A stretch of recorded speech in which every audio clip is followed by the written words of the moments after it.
ಹನಿ ಹನಿ ಮಳೆ ಹನಿಗಳಲ್ಲಿ ಆ ಕಾಡುವ ಕ್ಷಣಗಳಲ್ಲಿ ಕೇಳುತ್ತ ಗುನುಗುನಿಸುತ್ತ ನಮ್ಮನೆ ಮರೆಯುವೆವು ಹಾಡಿನಲ್ಲಿ.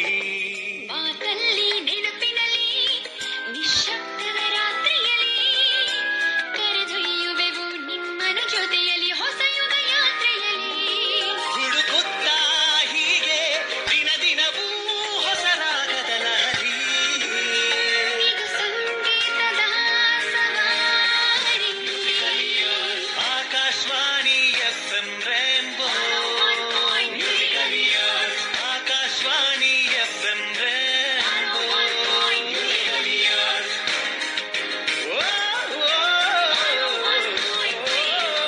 Akashvani FM Rainbow 101.3 MHz. Musically yours. Hi hello ನಮಸ್ಕಾರ, ಶುಭ ಸಂಜೆ ಸ್ನೇಹಿತರೆ. ಕೇಳ್ತಾ ಇದ್ದೀರಾ 101.3 ಕನ್ನಡ ಕಾಮನಬಿಲ್ಲು. ಶನಿವಾರ ಸಂಜೆ ಸಮಯ ಆಗಿದೆ 6:03 ಸ್ಟುಡಿಯೋ ಗಡಿಯಾರದಲ್ಲಿ. ಹಾಗೆ ಈ ಹೊತ್ತಿನ ವಿಶೇಷ ಕಾರ್ಯಕ್ರಮ ಏನು ಅಂತ ನಿಮ್ಮೆಲ್ಲರಿಗೂ ಗೊತ್ತೇ ಇದೆ. ಟೆಕ್ ಇನ್ ಟ್ಯೂನ್ಸ್ ಕಾರ್ಯಕ್ರಮಕ್ಕೆ ತಮ್ಮೆಲ್ಲರಿಗೂ ಆತ್ಮೀಯವಾದ ಸ್ವಾಗತ. ನಮ್ಮ ಮಧ್ಯಮ ಈ ಕೈಗಾರಿಕಾ ಸಂಸ್ಥೆಗಳಿಗೆ ಯಾವ ತರ ಇಂಪ್ಯಾಕ್ಟ್ ಆಗ್ತಾ ಇದೆ, ಅದ್ರ ಎಫೆಕ್ಟ್ ಏನಿರುತ್ತೆ, ಅದನ್ನ ಮೆಟ್ಟಿ ನಿಲ್ಲಕ್ಕೆ, ಅದನ್ನ ಎದುರಿಸಕ್ಕೆ ಯಾವ ತರ ತಯಾರಿ ಇರಬೇಕು, ಇದೆಲ್ಲವನ್ನು ಮಾತಾಡೋಕೆ ಇವತ್ತು ನಮ್ಮ ಜೊತೆಯಾಗಿದ್ದಾರೆ MSME ಪ್ರಮೋದ್ ಅವರು. ಬಿಸ್ನೆಸ್ ಗುರು ಎನ್ನುವಂತಹ ಕಂಪನಿಯ ಸ್ಥಾಪಕರು ಹಾಗೆ CEO. ಸರ್ ನಮಸ್ಕಾರ, ಕಾರ್ಯಕ್ರಮಕ್ಕೆ ಆತ್ಮೀಯ ಸ್ವಾಗತ. ಹಲೋ ಹಲೋ ಸರ್, ನಮಸ್ಕಾರ, ಕಾರ್ಯಕ್ರಮಕ್ಕೆ ಸ್ವಾಗತ. ನಮಸ್ಕಾರ ಸರ್. ಇವಾಗ COVID-19 ಇಂದ ಸಾಕಷ್ಟು ಎಫೆಕ್ಟ್ಸ್ ಇದೆ, ಇಂಪ್ಯಾಕ್ಟ್ ಗಳಾಗಿದೆ. Small and medium size businesses, MSME, micro small and medium size businesses ಬಗ್ಗೆ ಹೇಳೋದಾದ್ರೆ ಯಾವ ತರ ಇಂಪ್ಯಾಕ್ಟ್ ಆಗಿದೆ ಇದು? ಓಕೆ, ನಮ್ಮ ದೇಶದಲ್ಲಿ ನೋಡಿ, ಒಟ್ಟು ಟೋಟಲ್ ನಮ್ಮಲ್ಲಿ ಆಲ್ಮೋಸ್ಟ್ 6.25 ಕೋಟಿಯಿಂದ 6.25 ಕೋಟಿ ಮೈಕ್ರೋ ಸ್ಮಾಲ್ ಮತ್ತೆ ಮೀಡಿಯಂ ಎಂಟರ್ಪ್ರೈಸಸ್ ಇದೆ. ಆಮೇಲೆ ಅದರಲ್ಲಿ ಒಂದು 11 ಕೋಟಿ ಜನಗಳು ಎಂಪ್ಲಾಯ್ ಆಗಿದ್ದಾರೆ. So micro small and medium enterprises ನಾವು ಕ್ಯಾಟಗರೈಸ್ ಮಾಡಿದಾಗ ಒಂದು ಮ್ಯಾನುಫ್ಯಾಕ್ಚರಿಂಗ್ ಆಫ್ ಪ್ರಾಡಕ್ಟ್ಸ್ ಅಂತ ಕ್ಯಾಟಗರೈಸ್ ಮಾಡ್ತೀವಿ, ಮತ್ತೆ ಸರ್ವಿಸಸ್ ಅಂತ ಕ್ಯಾಟಗರೈಸ್ ಮಾಡ್ತೀವಿ. ಸೇವೆಗಳು ಅಥವಾ ಪ್ರಾಡಕ್ಟ್ಸ್? ಪ್ರಾಡಕ್ಟ್ಸ್ ಮತ್ತೆ ಸರ್ವಿಸಸ್ ಅಂತ ಕ್ಯಾಟಗರೈಸ್ ಮಾಡ್ತೀವಿ. ಈ ಒಂದು ಇಂಪ್ಯಾಕ್ಟ್ ಯಾವ ರೀತಿಯಾಗಿದೆ ಅಂದ್ರೆ, ಇದು ಕೆಲವು ಸೆಕ್ಟರ್ಸ್ಗೆ ಅವರಿಗೆ ಆಪರೇಷನ್ ನ ಮಾಡ್ಲಿಕ್ಕೆ, ಅಂದ್ರೆ ಅವರ ಬಿಸ್ನೆಸ್ ಆಪರೇಷನ್ಸ್ ನ ಮಾಡ್ಲಿಕ್ಕೆ ಆಗದ ರೀತಿ ಇಂಪ್ಯಾಕ್ಟ್ ಆಗಿದೆ. ಆದ್ರೆ ಕೆಲವು ಸೆಕ್ಟರ್ಸ್ಗೆ ಬಿಸ್ನೆಸ್ ಆಪರೇಷನ್ಸ್ ನ ಮಾಡ್ಲಿಕ್ಕೆ ಅವಕಾಶ ಮಾಡಿಕೊಟ್ಟಿದೆ. ಈಗ ಫಾರ್ ಎಕ್ಸಾಂಪಲ್ ನಿಮ್ಗೆ ಹೇಳಬೇಕು ಅಂದ್ರೆ, ಅವಕಾಶ ಮಾಡಿಕೊಟ್ಟಿರೋ ಸೆಕ್ಟರ್ಸ್ ಯಾವ್ದಂದ್ರೆ, ಈಗ ಹೆಲ್ತ್ ಕೇರ್ ಸೆಕ್ಟರ್ ಅಲ್ಲಿ ಯಾರು ಸಣ್ಣ ಉದ್ಯಮಿಗಳು ಇವತ್ತಿನ ಹೆಲ್ತ್ ಕೇರ್ ಪ್ರಾಡಕ್ಟ್ಸ್ ನ ಮಾಡ್ತಾರೆ ಅಂತಂದ್ರೆ, ಹ್ಯಾಂಡ್ ಗ್ಲೌಸಸ್ ಇರ್ಬೋದು, ಸ್ಯಾನಿಟೈಸರ್ಸ್ ಇರ್ಬೋದು, ಮಾಸ್ಕ್ಸ್ ಇರ್ಬೋದು, ಅಂತವ್ರಿಗೆ ಇದು ಒಂದು ಅವಕಾಶವಾಗಿದೆ, ಬಿಸ್ನೆಸ್ ಅವಕಾಶವಾಗಿದೆ. ಹಾಗೂ ಮತ್ತೆ ಸಣ್ಣ ಉದ್ಯಮಿಗಳಾದಂತಹ ಮೆಡಿಕಲ್ ಸ್ಟೋರ್ಗೆ ಸಂಬಂಧಪಟ್ಟಂತೆ ಮ್ಯಾನುಫ್ಯಾಕ್ಚರಿಂಗ್ ಮಾಡುವಂತಹ ಸಣ್ಣ ಫಾರ್ಮಾಸ್ಯೂಟಿಕಲ್ ಕಂಪನಿಗಳಿಗೆ ಸಹ ಇದು ಬಿಸ್ನೆಸ್ ಅವಕಾಶವಾಗಿದೆ. ಹಾಗೆ ನೀವು ನೋಡ್ತಾ ಬಂದ್ರೆ ಗ್ರಾಸರೀಸ್ ಅಲ್ಲಿ ಕಿರಾಣಿ ಸ್ಟೋರ್ಗಳಿಗೆ ಮ್ಯಾನುಫ್ಯಾಕ್ಚರ್ ಮಾಡಿ ಕೊಡುವಂತಹ ಅಕ್ಕಿ ಗಿರಣಿಗಳಿರ್ಬೋದು, ಅಥವಾ ಗೋಧಿ ಹಿಟ್ಟಿನ ಗಿರಣಿಗಳಿರ್ಬೋದು, ಅಥವಾ ಫುಡ್ ಪ್ರೊಸೆಸಿಂಗ್ ಇಂಡಸ್ಟ್ರೀಸ್ ಇರ್ಬೋದು, ಅವ್ರಗಳಿಗೆ ಇದು ಬಿಸ್ನೆಸ್ ಅವಕಾಶವಾಗಿದೆ. ಸೊ ಹಂಗಾಗಿ ಹೇಳ್ಬೇಕು ಅಂತಂದ್ರೆ, ಫುಡ್ ಅಂಡ್ ಹೆಲ್ತ್ ಕೇರ್ ಇಂಡಸ್ಟ್ರಿನಲ್ಲಿ ಯಾರಿದ್ದಾರೆ ಸಣ್ಣ ಉದ್ಯಮಿಗಳು, ಅವ್ರಿಗೆ ಇದು ಅವಕಾಶವಾಗಿ ಪರಿಣಮಿಸಿದೆ. ಬಟ್ ಬೇರೆಯವ್ರಿಗೆ ಇದು ಇವಾಗ ಬಿಸ್ನೆಸ್ ಅವಕಾಶವಾಗಿ ಪರಿಣಮಿಸಿಲ್ಲ. ಕರೆಕ್ಟ್. ಇವಾಗ 2 ತರದಲ್ಲಿ ಪ್ರಶ್ನೆಗಳಿದೆ ಸರ್. ಒಂದು, ಈ ತರ ಕೆಪಾಸಿಟಿ ಇರೋರು, ಅಂದ್ರೆ ಡಿಮಾಂಡ್ ಹೆಚ್ಚಿರುವಂತವ್ರು, ಗ್ರಾಸರಿ ಮತ್ತೆ ಹೆಲ್ತ್ ಕೇರ್ ಸೆಕ್ಟರ್ ಡಿಮಾಂಡ್ ಹೆಚ್ಚಿರೋರು ಹೇಗೆ ಅವ್ರ ಕೆಪಾಸಿಟಿನ ಇನ್ಕ್ರೀಸ್ ಮಾಡ್ಕೊಂಡು ಡಿಮಾಂಡ್ ತಕ್ಕಂತೆ ಮ್ಯಾಚ್ ಮಾಡ್ಕೋಬಹುದು. ಇನ್ನೊಂದು, ಇದರಿಂದ ಹೊಡೆತ ಬಿದ್ದು ಕಷ್ಟ ಅನುಭವಿಸ್ತಾ ಇರೋ ಕಂಪನಿಗಳು ಒಂದ್ ಸ್ವಲ್ಪ ಸ್ಟೆಬಿಲೈಸ್ ಆಗಕ್ಕೆ ಯಾವ್ಯಾವ ತರ ಕ್ರಮಗಳನ್ನ ಕೈಗೊಳ್ಬಹುದು? ಓಕೆ, ಈಗ ನೀವು ಕೇಳಿದ್ರಿ ಸಣ್ಣ ಉದ್ಯಮಗಳ ಹೆಲ್ತ್ ಕೇರ್ ಸೆಕ್ಟರ್ ಅಲ್ಲಿ ಇರೋದು ಯಾವ ತರ ಸ್ಕೇಲಬಲ್ ಮಾಡ್ಕೊಳ್ಬಹುದು ಅಂತ. ಸೊ ಇವಾಗ ನಮ್ಗೆ ಏನಾಗಿದೆ ಅಂತಂದ್ರೆ, ನೋಡಿ, ಟೆಕ್ನಾಲಜಿ ಎಷ್ಟು ಡೆವಲಪ್ ಆಗಿದೆ ಅಂತಂದ್ರೆ, ಈಗ ವರ್ಕ್ ಫ್ರಮ್ ಹೋಮ್ ಅಂತ ಹೇಳ್ತೀವಿ. ಈಗ ಸಣ್ಣ ಉದ್ಯಮಿಗಳಲ್ಲಿ ಹೆಲ್ತ್ ಕೇರ್ ಅಲ್ಲಿರೋರು ಸಹ ಯಾವುದನ್ನ ಸಣ್ಣ ಉದ್ಯಮಿಗಳು ಮನೆಗಳಲ್ಲೇ ತಯಾರು ಮಾಡೋದಕ್ಕೆ ಸಾಧ್ಯವಾಗುತ್ತೋ, ಈಗ ಫಾರ್ ಎಕ್ಸಾಂಪಲ್ ನಿಮ್ಗೆ ಹೇಳ್ಬೇಕು ಅಂತಂದ್ರೆ, ಮಾಸ್ಕ್ಸ್ ಇರ್ಬೋದು, ಮಾಸ್ಕ್ಸ್ ಅನ್ನ ಸಣ್ಣ ಪ್ರಮಾಣದಲ್ಲಿ ಮನೆಯಲ್ಲೇ ತಯಾರು ಮಾಡಬಹುದು. ಇಂತಹದನ್ನ ಅವರ ಎಂಪ್ಲಾಯಿಗಳಿಗೆ ಮನೆಯಲ್ಲೇ ಮಾಡಿಕೊಡಿ ಅಂತ ಹೇಳಬಹುದು. ಫಿನೈಲ್ ಇರ್ಬೋದು, ಫಿನೈಲ್ನು ಸಹ ಸಣ್ಣ ಪ್ರಮಾಣದಲ್ಲಿ ಮನೆಯಲ್ಲೇ ತಯಾರು ಮಾಡಬಹುದು. ಇಂತಹದನ್ನ ಮನೆಯಲ್ಲೇ ಮಾಡಿಕೊಡಿ ಅಂತ ಹೇಳ್ಬೋದು. ಬಟ್ ಇನ್ನೊಂದು ಏನು ಅಡ್ವಾಂಟೇಜ್ ನಮ್ಮಲ್ಲಿ ಅಂದ್ರೆ, ರೂರಲ್ ಪಾರ್ಟ್ ಆಫ್ ಇಂಡಿಯಾನಲ್ಲಿ ಸೋಷಿಯಲ್ ಡಿಸ್ಟೆನ್ಸಿಂಗ್ ಇಟ್ಕೊಂಡೇನೆ ಮನೆಗಳಲ್ಲಿ ಎಲ್ಲ ವಸ್ತುಗಳನ್ನ ಸುಲಭವಾಗಿ ಮಾಡಬಹುದು. ಸೊ ಹೆಲ್ತ್ ಕೇರ್ ಸೆಕ್ಟರ್ ಇರುವಂತಹ ಸಣ್ಣ ಉದ್ಯಮಿಗಳು ಈ ರೀತಿ ಅದನ್ನ ಸ್ಕೇಲಬಿಲಿಟಿ ಮಾಡಿಕೊಳ್ಬಹುದು. ಮೊದಲನೇ ವಿಚಾರ. ಎರಡನೇ ವಿಚಾರ, ನೀವು ಕೇಳಿದ್ರಿ ಉಳಿದಂತಹ ಸಣ್ಣ ಉದ್ಯಮಿಗಳಿಗೆ ಇವಾಗ ಏನ್ ಮಾಡಬೇಕು, what is that they are suppose to do. ಉಳಿದಂತಹ ಸಣ್ಣ ಉದ್ಯಮಿಗಳಿಗೆ ಈಗ ಯಾವುದೇ ಒಂದು ನಾನು ಹೇಳಬೇಕು ಅಂತಂದ್ರೆ, ಯಾವುದೇ ಒಂದು ಪ್ರಾಬ್ಲಮ್ ಇಂದ ಅವಕಾಶ ಬಂದೇ ಬರುತ್ತೆ. That is I always keep telling, convert A problem into A challenge and challenge into N opportunity. ನನ್ನ ಪ್ರಕಾರ ಹೇಳಬೇಕು ಅಂತಂದ್ರೆ, ಈ ಕೋವಿಡ್ ಬಂದಿರೋದು ಸಣ್ಣ ಉದ್ಯಮಿಗಳಿಗೆ ಒಂದು ಭರವಸೆಯ ಆಶಾಪೂರ್ವವಾಗಿದೆ ಅಂತಾನೆ ಹೇಳ್ತೀನಿ.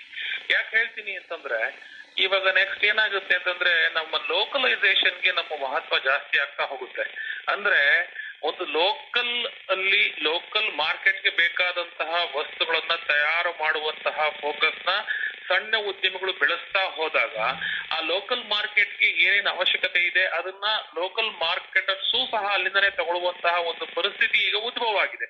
ಇವಾಗ ಏನ್ ಹೇಳ್ತಾರೆ ಅಂದ್ರೆ, ನನಗೆ ಹತ್ರ ಇರಬೇಕು, ನಂಗೆ ಹತ್ರದಲ್ಲಿ ಡೆಲಿವರ್ ಆಗ್ಬೇಕು, ಫಾಸ್ಟ್ ಆಗಿ ಡೆಲಿವರ್ ಆಗ್ಬೇಕು, ದೂರದಿಂದ ಮೆಟೀರಿಯಲ್ಸ್ ಬರೋದಕ್ಕೆ ಅವಕಾಶ ಆಗ್ತಾ ಇಲ್ಲ. ಲಾಜಿಸ್ಟಿಕ್ ಸಮಸ್ಯೆಗಳಿರ್ಬೋದು, ಅಥವಾ ಕೊರಿಯರ್ ಸಮಸ್ಯೆಗಳಿರ್ಬೋದು, ಅಥವಾ ಟ್ರಾನ್ಸ್ಪೋರ್ಟೇಷನ್ ಸಮಸ್ಯೆಗಳಿರ್ಬೋದು.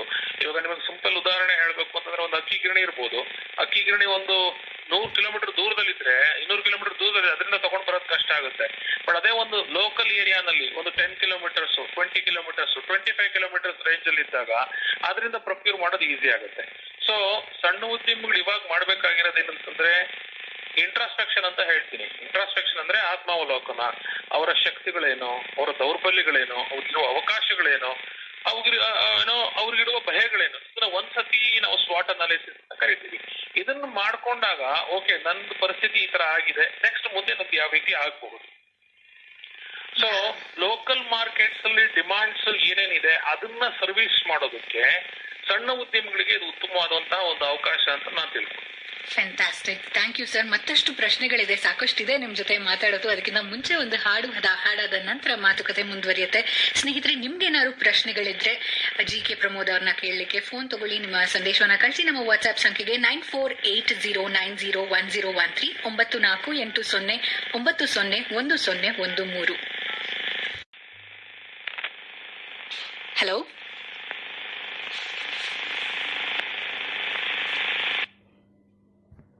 ಕೇಳ್ತಾ ಇದ್ರ 101.3 ಕನ್ನಡ ಕಾಮನಬಿಲ್ಲು. ನಮ್ಮ ಜೊತೆ ಇದ್ದಾರೆ GK ಪ್ರಮೋದ್ ಅವರು. ಸರ್, ನಾವು small and medium size businesses ಬಗ್ಗೆ ಮಾತಾಡ್ತಾ ಇದ್ವಿ.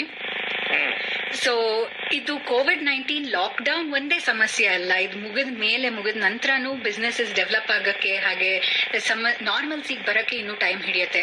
ಯಾವ ತರ ಚಾಲೆಂಜಸ್ ಬರ್ಬೋದು ಇನ್ ದ ನೆಕ್ಸ್ಟ್, ನೀವು ಅನ್ಕೊಳ್ಳೋ ಪ್ರಕಾರ ನೆಕ್ಸ್ಟ್ ಕಪಲ್ ಆಫ್ ಮಂತ್ಸ್? ಈಗ ಬಹಳ ಒಳ್ಳೆ ಪ್ರಶ್ನೆ ಕೇಳಿದ್ರೆ. ಕಪಲ್ ಆಫ್ ಚಾಲೆಂಜಸ್ ಏನಾಗಿದೆ ಅಂದ್ರೆ, ಕೆಲವೆಲ್ಲ ನಿಂತು ಹೋಗಿದೆ. ಕೆಲವು MSME ಸೆಕ್ಟರ್ಸ್ ವರ್ಕ್ ಮಾಡ್ತಿದೆ, ಕೆಲವು MSME ಸೆಕ್ಟರ್ಸ್ ವರ್ಕ್ ಮಾಡ್ತಾ ಇಲ್ಲ. ಈಗ ನಮ್ಗೆ ಚಾಲೆಂಜಸ್ ಅಲ್ಲಿ ಯಾವ ತರ ಚಾಲೆಂಜಸ್ ಬರುತ್ತೆ ಅಂದ್ರೆ, ಈಗ ಫಸ್ಟ್ ಚಾಲೆಂಜ್ ಏನಂತ ಹೇಳ್ತೀನಿ ಅಂದ್ರೆ, ನಾನು ಕ್ಯಾಶ್ ಫ್ಲೋ ಬಗ್ಗೆ ಹೇಳ್ತೀನಿ. ಕ್ಯಾಶ್ ಫ್ಲೋ ಅಂತಂದ್ರೆ, ಈಗ ನೋಡಿ, ನನಗೆ ಆಲ್ಮೋಸ್ಟ್ ಈಗ 21 ದಿನದಿಂದ ನನ್ನ ಫ್ಯಾಕ್ಟರಿ ನಡೀತಾ ಇಲ್ಲ. ಸೊ ಸಣ್ಣ ಉದ್ಯಮಗಳ ಫ್ಯಾಕ್ಟರಿ ನಡೀತಾ ಇಲ್ಲ. ಸೊ 21 ದಿನ ಆದ್ಮೇಲೆ ಈಗ ನೆಕ್ಸ್ಟ್ ಲಾಕ್ಡೌನ್ ಸ್ವಲ್ಪ ಎಕ್ಸ್ಟೆಂಡ್ ಆಗ್ಬೋದು. ಸೊ 1 ಮಂತ್ ಅಂತ ಇಟ್ಕೋಣ. 1 ಮಂತ್ ನಂದು ಕಂಪ್ನಿ ನಡೆದಿಲ್ಲ ಅಂತಂದ್ರೆ, ನನಗೆ ಬರ್ತಿರುವಂತಹ ಆದಾಯಗಳು, ನನಗೆ ಬರ್ತಿರುವಂತಹ ಪೇಮೆಂಟ್ಗಳು, ಸಣ್ಣ ಉದ್ಯಮಿಗಳಿಗೆ ಬರ್ತಿರುವಂತಹ ಪೇಮೆಂಟ್ಗಳು ಎಲ್ಲ ಸ್ಟಕ್ ಆಗುತ್ತೆ. ಸೊ ಸ್ಟಕ್ ಆದಾಗ ಉದ್ಯಮಿಗಳಿಗೆ ಏನಾಗುತ್ತೆ, ಸಣ್ಣ ಉದ್ಯಮಿಗಳಿಗೆ ಬೇಕಾಗಿರೋದು ಎರಡು. ಒಂದು ಬೇಕಾಗಿರೋದು ವರ್ಕಿಂಗ್ ಕ್ಯಾಪಿಟಲ್, ಇನ್ನೊಂದು ಬೇಕಾಗಿರೋದು ಕ್ಯಾಪಿಟಲ್ ಇನ್ವೆಸ್ಟ್ಮೆಂಟ್. ಕ್ಯಾಪಿಟಲ್ ಇನ್ವೆಸ್ಟ್ಮೆಂಟ್ ಬಗ್ಗೆನೂ ಸಹ ನಾನು ಇವಾಗ ಮಾತಾಡೋದಿಲ್ಲ.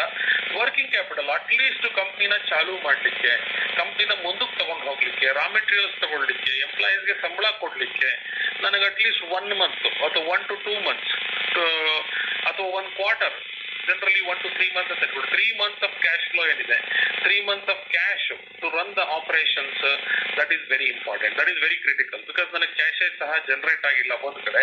ಮತ್ತೆ ಸಣ್ಣ ಉದ್ಯಮಿಗಳಿಗೆ ಇನ್ನೊಂದು ಕಡೆ ಏನಾಗ್ತದೆ ಚಾಲೆಂಜಸ್ ಅಂತಂದ್ರೆ, EMIಗಳಿರ್ಬೋದು ಅವರಿಗೆ ಬ್ಯಾಂಕ್ ಕಟ್ಟುವಂತಹ ಸಾಲದ ಹೊರೆ ಇರ್ಬೋದು, ಇದು ಯಾವ್ದ್ರಲ್ಲೂ ಸಹ ವೇವ್ ಆಫ್ ಸಿಕ್ಕಿಲ್ಲ. ಬಿಕಾಸ್ ಏನಾಗ್ತಾ ಇದೆ ಅಂದ್ರೆ EMI ಅಲ್ಲಿ ಮಾರಿಟೋರಿಯಂ ಮೇಲೆ ಅವ್ರು ಕೊಟ್ಟರು ಸಹ ಇಂಟ್ರೆಸ್ಟ್ ಮೇಲೆ ಇಂಟ್ರೆಸ್ಟ್ ಚಾರ್ಜ್ ಮಾಡ್ತಾ ಇದ್ದಾರೆ. ಸೊ ಮುಂದಿನ 3 ತಿಂಗಳಲ್ಲಿ 6 ತಿಂಗಳಲ್ಲಿ EMI ಹೊರೆನೂ ಭರಿಸಬೇಕು, ಹಾಗೂ ವರ್ಕಿಂಗ್ ಕ್ಯಾಪಿಟಲ್ನು ಸಹ ಅಡ್ಜಸ್ಟ್ ಮಾಡ್ಕೊಳ್ಬೇಕು. ಇದು ಒಂದು ಸಮಸ್ಯೆ. ಎರಡನೇ ಸಮಸ್ಯೆ ಏನಂತಂದ್ರೆ ನೆಕ್ಸ್ಟ್ ರಾ ಮೆಟೀರಿಯಲ್ಸ್. ಸಣ್ಣ ಉದ್ಯಮಗಳಿಗೆ ಬೇಕಾಗಿರುವಂತಹ ರಾ ಮೆಟೀರಿಯಲ್ಸ್ ಸಿಗುತ್ತಾ, ಅದನ್ನ ಯಾರ್ಯಾರು ಎಲ್ಲಿಂದ ಪ್ರೊಕ್ಯೂರ್ ಮಾಡ್ತಿದ್ದಾರೆ? ಕೆಲವರು ಡೊಮೆಸ್ಟಿಕ್ ಮಾರ್ಕೆಟ್ ಅಲ್ಲಿ ಪ್ರೊಕ್ಯೂರ್ ಮಾಡ್ತಾ ಇರ್ಬೋದು, ಕೆಲವರು ಇಂಟರ್ನ್ಯಾಷನಲ್ ಮಾರ್ಕೆಟ್ ಪ್ರೊಕ್ಯೂರ್ ಮಾಡ್ತಾ ಇರ್ಬೋದು, ಕೆಲವರು ಡೊಮೆಸ್ಟಿಕ್ ಮಾರ್ಕೆಟ್ ಅಲ್ಲಿ ಇಂಟರ್ ಸ್ಟೇಟ್ ಮಾಡ್ತಾ ಇರ್ಬೋದು, ಅಥವಾ ಕೆಲವರು ಇಂಟ್ರಾ ಸ್ಟೇಟ್ ಮಾಡ್ತಾ ಇರ್ಬೋದು. ಎರಡನೇ ಸಮಸ್ಯೆ. ಮೂರನೇದು ರಾ ಮೆಟೀರಿಯಲ್ ನನಗೆ ಹಿಂದೆ ಸಿಗುವಂತಹ ಬೆಲೆಯಲ್ಲೇ ಸಿಗುತ್ತಾ? ಮೂರನೇದು ಅದನ್ನ ನಾವು ಪರಿಶೀಲಿಸಬೇಕು. ನಾಲ್ಕನೇದು ಇನ್ನೊಂದು ಏನಂತಂದ್ರೆ availability of man power resources. ತುಂಬಾ ಜನ ಊರಿಗೆ ಹೋಗ್ಬಿಟ್ಟಿದ್ದಾರೆ, ಊರಿಗೆ ಹೋಗಿ ಭಯಭೀತರಾಗಿದ್ದಾರೆ. ಅವ್ರಿಗೆ ಕಾನ್ಫಿಡೆನ್ಸ್ ಬಂದು ಮತ್ತೆ ಅವರು ವಾಪಸ್ಸು ಕೆಲಸಕ್ಕೆ ಬರಬೇಕು. They should come back to work. Because if they don't come back to work, the small and medium entrepreneurs cannot produce the necessity goods or services to the end customers. So ಇದಾದ್ಮೇಲೆ next ಸಮಸ್ಯೆ marketing. Last ಸಮಸ್ಯೆ marketing. ಹೌದು, ಇದು ಮಾಡಿದ್ದನ್ನ market ಮಾಡ್ಲಿಕ್ಕೆ transportation ಬೇಕು, logistics ಬೇಕು. ನಂದು markets outside India ಇದ್ರೆ ಅಲ್ಲಿಗೆ ಹೋಗ್ಬೇಕು ಪ್ರಾಡಕ್ಟ್ಸ್, ಅಥವಾ ಇಂಟ್ರಾ ಸ್ಟೇಟ್ ಇದ್ರೆ ನಾನು ಅಲ್ಲಿಗೆ ಕಳಿಸ್ಬೇಕು, ಇಂಟರ್ ಸ್ಟೇಟ್ ಇದ್ರೆ ನಾನು ಇಂಟರ್ ಸ್ಟೇಟ್ ಅಲ್ಲಿ ಕವರೇಜ್ ಮಾಡಬೇಕು. ಸೊ ಹಾಗಾಗಿ ಈ ತರದ ಎಲ್ಲ ತರಹದ ಚಾಲೆಂಜಸ್ ಸಹ ಸಣ್ಣ ಉದ್ಯಮಿಗಳಿಗೆ ಮುಂದಿನ ದಿನಗಳಲ್ಲಿ ಎದುರಾಗುತ್ತೆ. ರೈಟ್ ಸರ್, ಸಂದೇಶವನ್ನ ಕಳಿಸಿದ್ದಾರೆ ನಮ್ ಲಿಸನರ್ ಒಬ್ರು ಆನಂದ್ ಅಂತ. ಅವರು ಶಿಲ್ಪಕಲೆ ಮತ್ತೆ ಆರ್ಟ್ಸ್ ಮಾಡೋರು. ಸೊ ವರ್ಣ ಮತ್ತು ಶಿಲ್ಪ ಕಲಾವಿದರ ಮೇಲೆ ಯಾವ ತರ ಪರಿಣಾಮ ಬೀರತ್ತೆ ಅಂತ ಕೇಳ್ತಾ ಇದಾರೆ.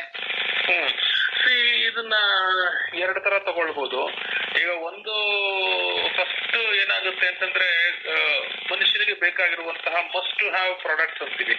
ಅತಿ ಅವಶ್ಯಕವಾಗಿರುವಂತಹ ವಸ್ತುಗಳು ಯಾವುದು? ನನಗೆ ಅತಿ ಅವಶ್ಯಕವಾದ must to have products, nice to have products. So must to have products ಅಲ್ಲಿ ಬೇಕಾಗಿರುವಂತಹ ಫೆಸಿಲಿಟೀಸ್ ಇವತ್ತು ಆಹಾರ ಧಾನ್ಯಗಳಿರ್ಬೋದು, ಫುಡ್ ಪ್ರೊಸೆಸಿಂಗ್ ಪ್ರಾಡಕ್ಟ್ಸ್ ಇರ್ಬೋದು, ಹೆಲ್ತ್ ಕೇರ್ ಪ್ರಾಡಕ್ಟ್ಸ್ ಇರ್ಬೋದು, ಅದಕ್ಕೆ ಸಂಬಂಧಪಟ್ಟಂತಹ ಆಕ್ಸೆಸರೀಸ್ ಇರ್ಬೋದು, ಇವುಗಳಿಗೆಲ್ಲ ಡಿಮಾಂಡ್ ಡೆಫಿನೆಟ್ ಆಗಿ ಜಾಸ್ತಿ ಆಗೇ ಆಗುತ್ತೆ.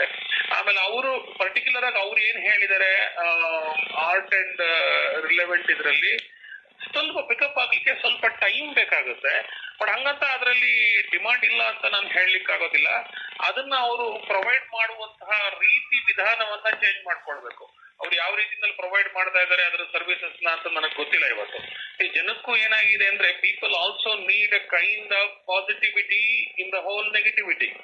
ಸೊ ಕಲೆನಲ್ಲೂ ಸಹ ಅವ್ರ ಪಾಸಿಟಿವಿಟಿನ ತಗೊಂಡ್ ಬಂದು ಜನಗಳಿಗೆ there is a positive thing to the whole perspective. ಈಗ ನೋಡಿ, ನೇಚರ್ ಚೆನ್ನಾಗಾಗಿದೆ, ಪಕ್ಷಿಗಳ ಕಲರವ ಕೇಳಿಸ್ತಾ ಇದೆ, ozone layer I heard that it is coming back, Yamuna ನದಿ ನಗ್ತಾ ಇದೆ, ಗಂಗಾ ನದಿ ನಗ್ತಾ ಇದೆ. ಈ ತರದನ್ನ ಕಲೆ ಮೂಲಕ ಅವರು ರೆಪ್ರೆಸೆಂಟ್ ಮಾಡಿ ಅದನ್ನ ಗವರ್ಮೆಂಟ್ ಸೆಕ್ಟರ್ ಜೊತೆ ಮಾತಾಡಿ, see there is lot of negativity and we need to pitch in positivity ಅಂತ ಹೇಳಿದ್ರೆ ಅದಕ್ಕೆ ಒಂದಾದಂತಹ ಮಾರ್ಕೆಟ್ ಸಹ ಬೆಳೆಯುವಂತ ಚಾನ್ಸಸ್ ಇದೆ. But it will take time because it is not a priority sector for me as of today. Right.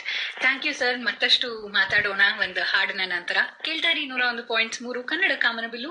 ಹಾಗೆ ಪ್ರಶ್ನೆಗಳಿದ್ರೆ ನೀವು ಸಂದೇಶವನ್ನ ಕಳಿಸಬೇಕಾದಂತಹ ಸಂಖ್ಯೆ 9480901013 9480901013. FM ರೈನ್ಬೋ 101.3 ಮಾತುಕತೆ ಮುಂದುವರಿತಾ ಇದೆ. ಹೇಗೆ MSME ಸೆಕ್ಟರ್ ಮೇಲೆ ಕೋವಿಡ್-19 ಪ್ರಭಾವ ಬೀರುತ್ತೆ ಅಂತ. ಸರ್, ಈ ಸಂದರ್ಭದಲ್ಲಿ ಎಕ್ಸ್ಪೋರ್ಟ್ ಇಂಪೋರ್ಟ್ಸ್ನೆಲ್ಲ ಸದ್ಯ ಮಟ್ಟಿಗೆ ಹೋಲ್ಡ್ ನಲ್ಲಿ ಇಟ್ಟಿದ್ದೀವಿ. ಇದು ಎಷ್ಟು ದಿನ ಮುಂದುವರಿಯುತ್ತೆ, ಮುಂದೇನಾಗುತ್ತೆ ಯಾರಿಗೂ ಗೊತ್ತಿಲ್ಲದೆ ಇರೋ ಕಾರಣ ಎಲ್ಲೋ ಒಂದ್ ಕಡೆ ಭಾರತಕ್ಕೆ ಇಂಡಿಪೆಂಡೆಂಟ್ ಸೆಲ್ಫ್ ಸಫಿಶಿಯಂಟ್ ಆಗೋ ಚಾನ್ಸ್ ಇದು ಜಾಸ್ತಿ ಕೊಡ್ತಾ ಇದೆ ಅಂತ ಅನ್ಸುತ್ತಾ? ಎಲ್ಲ ಎಕ್ಸ್ಪೋರ್ಟ್ ಎಲ್ಲ ಇಂಪೋರ್ಟ್ ಫುಲ್ ಬ್ಯಾನ್ ಮಾಡಿಲ್ಲ. ಕೆಲವು ಎಕ್ಸ್ಪೋರ್ಟ್ ಗಳು ನಡೀತಾ ಇದೆ. ಇನ್ಫ್ಯಾಕ್ಟ್ ಏನಂತಂದ್ರೆ ಮೆಡಿಸಿನ್ ಫೀಲ್ಡ್ ಅಲ್ಲಿ ನೋಡಿದ್ರೆ ನಾವೀಗ ವಿಶ್ವಕ್ಕೆ ಮೆಡಿಸಿನ್ ನ ಸಪ್ಲೈ ಮಾಡ್ತಾ ಇದೀವಿ. ಓಕೆ, ಆಲ್ರೆಡಿ ನಮಗೆ ಅದು ಅವಕಾಶ ದೊರೆತಾಗಿದೆ. Okay, on one area in the medical field we have already got an opportunity to supply to the medicine to the entire world. That itself is an opportunity. Okay, so coming back to the small and medium entrepreneurs, so ಇದರಲ್ಲಿ ನಮಗೆ self sustainable model ಗೆ ಅವಕಾಶ ಸಿಗುತ್ತಾ ಅಂತಂದ್ರೆ S ಅಂತ ಹೇಳ್ಬೋದು. ಕೆಲವು sectors ಅಲ್ಲಿ, ಎಲ್ಲಾ ಸೆಕ್ಟರ್ಸ್ ಅಲ್ಲೂ ಇದು ಅವಕಾಶ ಸಿಗ್ಲಿಕ್ಕೆ ಆಗೋದಿಲ್ಲ. Because we do not have the expertise and necessary expertise next 6 months ಅಲ್ಲಿ ಅಥವಾ 1 year ಅಲ್ಲಿ ಡೆವಲಪ್ ಮಾಡ್ಲಿಕ್ಕೆ ಸಾಧ್ಯತೆ ಇಲ್ಲ. ಬಟ್ ಕೆಲವು ಸೆಕ್ಟರ್ಸ್ ಅಲ್ಲಿ ಡೆಫಿನೆಟ್ಲಿ ಇದು ನಮಗೆ ಸೆಲ್ಫ್ ಸಸ್ಟೈನಬಲ್ ಮಾಡೆಲ್ ಸಿಗುತ್ತೆ. ಮತ್ತೆ ನಮ್ಮ ರೂರಲ್ ಎಂಪ್ಲಾಯ್ಮೆಂಟ್ಗೆ, ರೂರಲ್ ಮಾರ್ಕೆಟ್ಸ್ಗೆ ಹೋಗಿ ರೂರಲ್ ಅಂದ್ರೆ ಹಳ್ಳಿಗಳಲ್ಲಿ ಎಷ್ಟೊಂದು ಪ್ರಾಡಕ್ಟ್ಸ್ ನಾವು ತಯಾರು ಮಾಡಬಹುದು. ಮಾಸ್ ಮೂವ್ಮೆಂಟ್ ಅಲ್ಲಿ ಅನೇಕ ಪ್ರಾಡಕ್ಟ್ಸ್ ಗಳನ್ನ ನಾವು ತಯಾರು ಮಾಡಬಹುದು.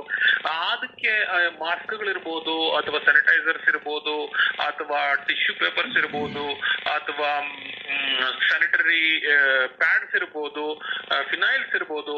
ಇದನ್ನೆಲ್ಲ ನಾವು ಆಕ್ಚುಲಿ ರೂರಲ್ ಮಾರ್ಕೆಟ್ಸ್ಗೆ ಹೋಗಿ ರೂರಲ್ ಎಂಟರ್ಪ್ರಿನರ್ಸ್ಗೆ ಎನ್ಕರೇಜ್ ಮಾಡಿ ಅವರಿಂದ ಮನೆಗಳಲ್ಲೇ ತಯಾರಿಸಿ ಸೆಲ್ಫ್ ಸಸ್ಟೈನಬಲ್ ನಮಗೆ ಎಷ್ಟು ಬೇಕೋ ಅಷ್ಟು ಪ್ರಾಡಕ್ಟ್ಸ್ ಗಳನ್ನ ನಾವು ತಯಾರು ಮಾಡ್ಕೊಳ್ಬಹುದು.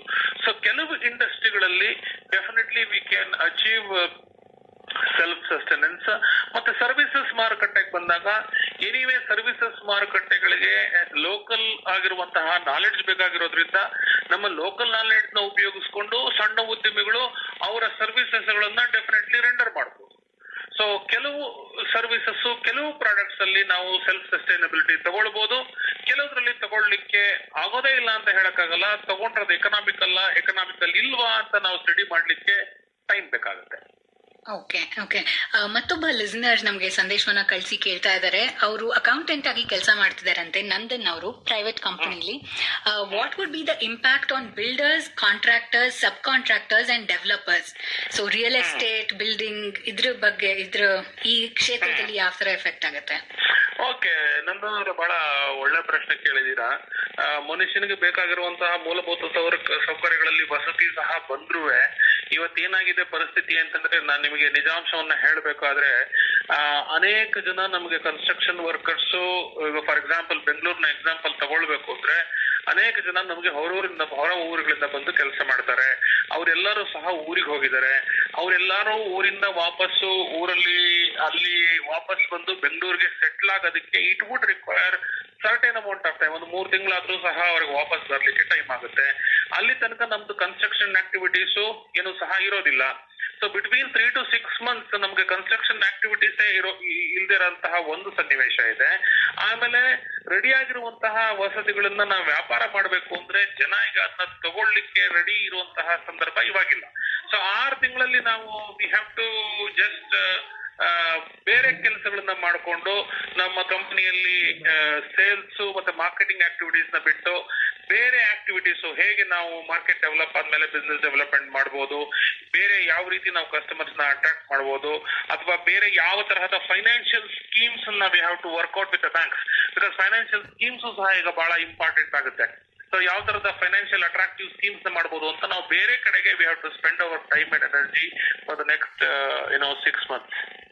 ಓಕೆ, ಇದಕ್ಕೆ ಸ್ವಲ್ಪ ರಿಲೇಟೆಡ್ ಆಗಿ ಮತ್ತೊಂದು ಪ್ರಶ್ನೆ ಬಂದಿದೆ. ಎನ್ ಗಿರಿರಾಜ್ ಅವರು ಮತ್ತಿಕೆರೆಯಿಂದ ಕೇಳ್ತಾ ಇದ್ದಾರೆ, ಲಾಕ್ ಡೌನ್ ಎಲ್ಲ ಮುಗಿದ ನಂತರ ಪುನಶ್ಚೇತನ ಹೊಂದಕ್ಕೆ, ಆರ್ಥಿಕ ಪುನಶ್ಚೇತನ ಹೊಂದಕ್ಕೆ ಎಷ್ಟು ಸಮಯ ಬೇಕಾಗ್ಬೋದು? ಹಾಗೆ ರಿಯಲ್ ಎಸ್ಟೇಟ್ ಭವಿಷ್ಯ ಏನಾಗುತ್ತೆ?